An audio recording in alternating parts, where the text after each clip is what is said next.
کوکمون دو سول ره هست. سیم اول برابر با سی انگلیسی در تیونر کوک شده.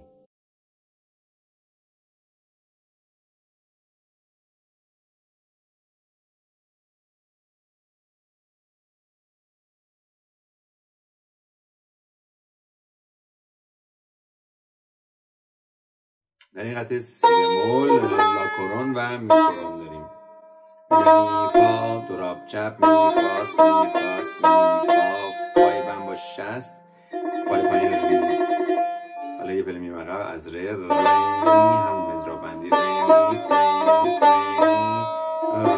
فا اینجا دراب چپ راست، می فا فا میره دو، راست چپ راست راست، دو در سیم زرده، فا میره دو، راست راست چپ راست راست، فا می راست راست چپ، ره می یک میاد پایین، فا سول سول انگوش سوم، بعد میگیم فا سول فا سول فا سول فا سول فا سول، راست چپ راست چپ راست چپ، فا سول فاس فاس می فره.